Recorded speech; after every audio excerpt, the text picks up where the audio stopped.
अथ षट्त्रिंशोऽध्याय। युद्ध में शिव गणों से पराजित हो देवताओं का पलायन। इंद्र आदि के पूछने पर बृहस्पति का रुद्रदेव की अजयता बताना, वीरभद्र का देवताओं को युद्ध के लिए ललकारना, श्री विष्णु और वीरभद्र की बातचीत। ब्रह्मा जी बोले, उस समय शिव तत्व रूपी आत्मवाद में रत विष्णु पर हंसते हुए इंद्र हाथ में गदा धारण कर देवताओं को साथ लेकर वीरभद्र से युद्ध करने के लिए तत्पर हो गए। उस समय इंद्र हाथी पर सवार हो गए, अग्नि भेड़ पर सवार हो गए, यम भैंसे पर चढ़ गए और नित्रति प्रेत पर सवार हो गए। वरुण मकर पर, वायु मृग पर और कुबेर पुष्पक विमान पर आरूढ़ हो आलस्य रहित होकर युद्ध के लिए तैयार हो गए। इस प्रकार प्रतापी अन्य देव समूह, यक्ष, चारण तथा गुहाग भी अपने अपने वाहनों पर आरूढ़ होकर तैयार हो गए। उन देवताओं के उद्योग को देखकर रक्त से सने हुए मुख वाले वे दक्ष अपनी पत्नी के साथ उनके पास जाकर कहने लगे। दक्ष बोले, हे देवगणों, मैंने आप लोगों के ही बल से इस यज्ञ को प्रारंभ किया है, क्योंकि महातेजस्वी आप लोग ही सत्कर्म की सिद्धि के लिए प्रमाण हैं। ब्रह्मा जी बोले, दक्ष के उस वचन को सुनकर इंद्र आदि सभी देवगण युद्ध करने के लिए तैयार हो निकल पड़े। तदनंतर समस्त देवगण तथा इंद्र आदि लोकपाल शिव जी की माया से मोहित होकर अपनी अपनी सेनाओं को साथ लेकर युद्ध करने लगे। उस समय देवताओं तथा शिवगणों में महान युद्ध होने लगा। वे तीखे तोमर तथा बाणों में परस्पर युद्ध करने लगे। उस युद्ध महोत्सव में शंख तथा भेरियां बजने लगी और बड़ी बड़ी दुंदुभियां, नगाड़े तथा डिंडम आदि बजने लगे। उस महान शब्द से उत्साह में भरे हुए समस्त देवगण लोकपालों को साथ लेकर उन शिवगणों को मारने लगे। हे मुनि श्रेष्ठ, इंद्र आदि देवताओं एवं लोकपालों ने भृगु के मंत्र बल के प्रभाव से शिव जी के गणों को पराणमुख कर दिया। उस समय याज्ञिक भृगु जी ने दीक्षा ग्रहण किए हुए दक्ष के साथ तथा देवताओं के संतोष हेतु और यज्ञ निर्विघ्न समाप्ति के लिए उन शिव गणों का उच्चाटन कर दिया। इस प्रकार अपने गणों को पराजित देखकर वीरभद्र क्रोध में भर उठे और भूत प्रेत तथा पिशाचों को पीछे करके वे महाबली वीरभद्र बैल पर सवार सभी शिव गणों को आगे करके स्वयं त्रिशूल लेकर देवताओं को गिराने लगे। सभी शिव गणों ने भी त्रिशूल के प्रहारों से शीघ्रतापूर्वक देवताओं, यक्षों, साध्य गणों, गुहाकों तथा चारणों को मार डाला। गणों ने तलवारों से कुछ देवताओं के 2 टुकड़े कर दिए, कुछ को मदगरों से पीट डाला और कुछ को घायल कर दिया। इस प्रकार सभी देवता पराजित होकर भाग चले और एक दूसरे को रणभूमि में छोड़कर देवलोक को चले गए। उस अत्यंत भयानक युद्ध में महाबली इंद्र आदि लोकपाल ही धैर्य धारण करके उत्साहित होकर खड़े रहे। उस समय इंद्र आदि समस्त देवता एकत्र होकर विनय भाव से युक्त हो उस युद्ध स्थल में बृहस्पति जी से पूछने लगे। लोकपाल बोले, हे गुरु, हे बृहस्पति, हे तात, हे महाप्राज्ञ, हे दयानिधे, शीघ्र बताइए, हम लोग ये पूछते हैं कि हमारी विजय किस प्रकार होगी। ब्रह्मा जी बोले, उनकी यह बात सुनकर उपायों को जानने वाले बृहस्पति शंभु का स्मरण करके ज्ञान दुर्बल महेंद्र से कहने लगे। बृहस्पति बोले, हे इंद्र, भगवान विष्णु ने पहले जो कहा था वह सब आज घटित हो गया। मैं उसी बात को कह रहा हूँ, सावधानी पूर्वक सुनिए। समस्त कर्मों का फल देने वाला जो कोई ईश्वर है, वे भी अपने कर्ता शिव का भजन करते हैं। वे अपने कर्ता के प्रभु नहीं हैं। ना मंत्र, ना औषधियाँ, ना समस्त अभिचारक कर्म, ना लौकिक पुरुष, ना कर्म, ना वेद, ना पूर्वी मीमांसा, न उत्तर मीमांसा तथा न अनेक वेदों से युक्त अन्याय शास्त्र ही ईश्वर को जानने में समर्थ होते हैं, ऐसा प्राचीन विद्वान कहते हैं। अन्य शरण भक्तों को छोड़कर दूसरे लोग संपूर्ण वेदों का 10,000 बार स्वाध्याय करके भी महेश्वर को भली भांति नहीं जान सकते। यह महाश्रुति है। भगवान सदाशिव के अनुग्रह से ही सर्वथा शांत, निर्विकार एवं उत्तम दृष्टि से उसको जाना जा सकता है।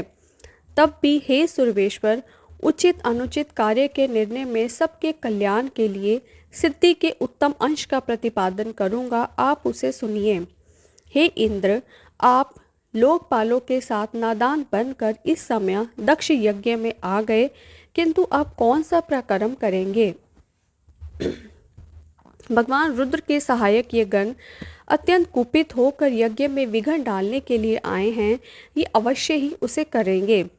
मैं ये सत्य सत्य कह रहा हूँ कि इस यज्ञ में विघ्न निवारण के लिए वस्तुतः किसी के पास सर्वथा कोई उपाय नहीं है। ब्रह्मा जी बोले, बृहस्पति की इस बात को सुनकर स्वर्ग में रहने वाले इंद्र सहित वे समस्त लोकपाल चिंता में पड़ गए। तब महावीर गणों से घिरे हुए वीरभद्र मन ही मन भगवान शंकर का स्मरण करके उन इंद्र आदि लोकपालों से कहने लगे।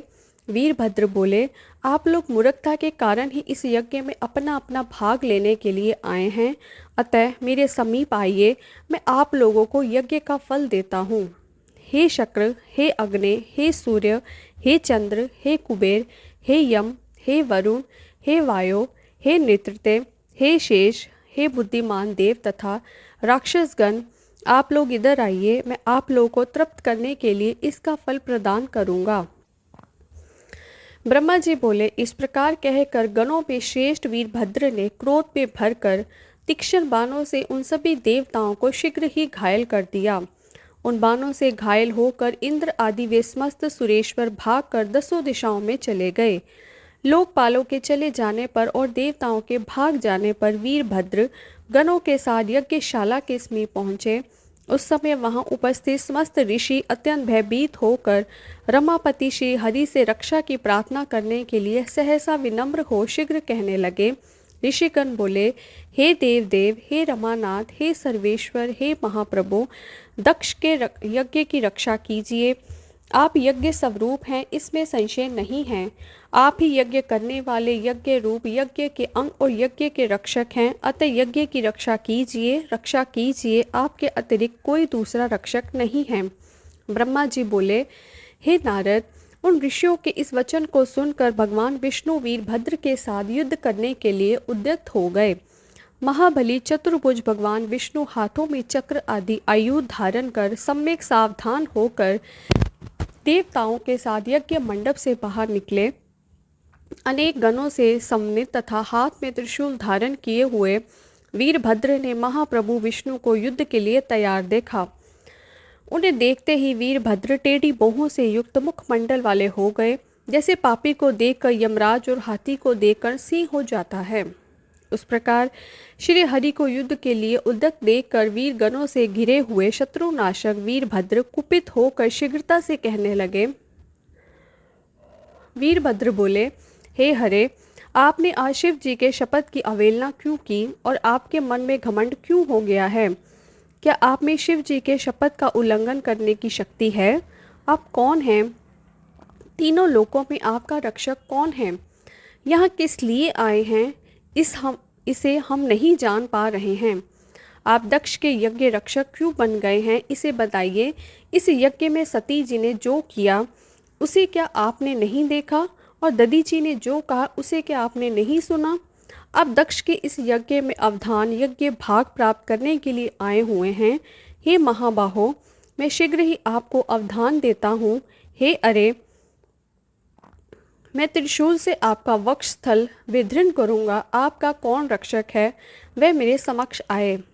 मैं आपको पृथ्वी पर धराशायी करूँगा, अग्नि से जला दूंगा और पुनः दग्ध हुए आपको पीस डालूंगा। हे हरे, हे दुराचारी, हे महेश विमुख, हे अधम, क्या आप शिव जी के पावन महात्म्य को नहीं जानते? फिर भी हे महाबाहो, आप युद्ध की कामना से आगे स्थित हैं। यदि आप इस युद्ध भूमि में खड़े रह गए और मैं आपको उस स्थान पर भेज दूंगा, यहाँ से पुनः लौटना संभव नहीं है। ब्रह्मा जी बोले, हे नारद, उन वीरभद्र की इस बात को सुनकर बुद्धिमान सर्वेश्वर विष्णु प्रसन्नता पूर्वक हंसते हुए कहने लगे। विष्णु बोले, हे वीरभद्र, आज आपके सामने मैं जो कह रहा हूँ उसको सुनिए। आप मुझ शंकर के सेवक को रुद्र विमुख मत कहिए। कर्म में निष्ठा रखने वाले अज्ञानी इस दक्ष ने मूर्खतावश पहले मुझसे यज्ञ के लिए बार बार प्रार्थना की थी। मैं भक्त के अधीन हूँ और वे भगवान महेश्वर भी भक्त के अधीन है। हे तात, दक्ष मेरे भक्त हैं, इसलिए मैं यज्ञ में आया हूँ। रुद्र के कोप से उत्पन्न होने वाले हे वीर, हे महान प्रताप के आलय, हे प्रभु, आप रुद्र तेज स्वरूप हैं। आप मेरी प्रतिज्ञा सुनिए। मैं यज्ञ की रक्षा के लिए आपसे युद्ध करूंगा और आप भी इस यज्ञ के विध्वंस के लिए मुझसे युद्ध कीजिए। जो होनहार होगा वह होगा, मैं अवश्य ही पराक्रम प्रकट करूंगा। ब्रह्मा जी बोले। विष्णु के इस प्रकार कहने पर महाबाहु वीरभद्र ने हंसते हुए कहा, हे विष्णु, मैं आपके प्रभु शिव का प्रिय जानकर अत्यंत प्रसन्न हूँ। तदनंतर गणों में श्रेष्ठ वीरभद्र ने प्रसन्नता पूर्वक हंसते हुए बड़े विनय से भगवान विष्णु से कहा। वीरभद्र बोले, हे महाप्रभु, मैंने आपके भाव की परीक्षा के लिए ही ऐसा वचन कहा था। अब मैं यथार्थ बात कह रहा हूँ, आप उसको सावधानी पूर्वक सुनिए। हे हरे, जैसे शिव हैं वैसे आप हैं, और जैसे ही आप हैं वैसे शिव हैं। शिव के आदेश से वेद ऐसा ही कहते हैं। हे रमानाथ, भगवान शिव की आज्ञा के अनुसार हम सब लोग उनके सेवक हैं, तथापि मैंने जो बात कही है वह उस वाद विवाद के अवसर के अनुकूल ही है। आप प्रत्येक बात को आदरपूर्वक ही समझे। उन वीरभद्र का यह वचन सुनकर भगवान विष्णु हंसकर और उनके लिए हित कर यह वचन कहने लगे। विष्णु बोले, हे महावीर, आप निशंक होकर मेरे साथ युद्ध कीजिए। आपके अस्त्रों से शरीर के भर जाने पर ही मैं अपने आश्रम को जाऊंगा। ब्रह्मा जी बोले। ऐसा कहकर वे विष्णु चुप होकर युद्ध के लिए तैयार हो गए और महाबली वीरभद्र भी अपने गणों के साथ युद्ध के लिए उद्यत हो गए।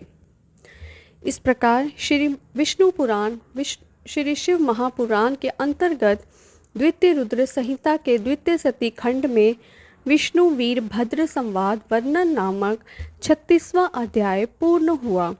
हर हर महादेव।